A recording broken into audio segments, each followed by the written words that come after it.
నేను మీర్పేటలో ఉంటాను. నా పేరు ఎస్కే జిలాని. నేను మీర్పేట నుంచి ఎల్బీ నగర్ చౌరస్ టూ వీలర్ మీద పోతున్నాను. ఆ గాయత్రి నగర్ టర్నింగ్ కాడ మనకు ఫోర్ వీలర్ కార్ వచ్చి వెనకంగా గుద్దేసి మా అబ్బాయికి గుద్దిండు. గుద్ది జుట్టు పట్టుకొని డివైడర్ గుద్దుకుంటా గుద్దుకుంటా పోయిండు.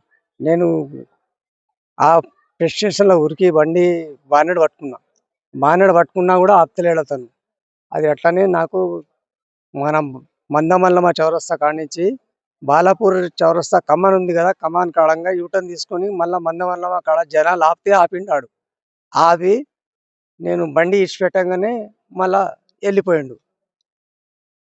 మా అబ్బాయికి చాలా దెబ్బలు తగినాయి. మా అబ్బాయి నైటింగల్ హాస్పిటల్లో ఉన్నాడు. చాలా సీరియస్గా ఉన్నాడు. మొత్తం బొక్కలు, కాళ్ళ చేతులు బొక్కలు ఇరిగిపోయినాయి. ఎప్పుడు జరిగింది? ఈ 1వ తారీఖు నాడు నైటు. కంప్లైంట్ ఇచ్చారా పోలీస్ స్టేషన్లో కంప్లైంట్ ఇచ్చినాం. పోలీసు వాళ్ళు ఎఫ్ఐఆర్ చేస్తున్నారు. ఏమో పోలీసు వాళ్ళు మాకేమైనా సాయం చేస్తే చేయాలి. నేను గరీబోని, కిరాయి ఇంట్లో ఉంటా.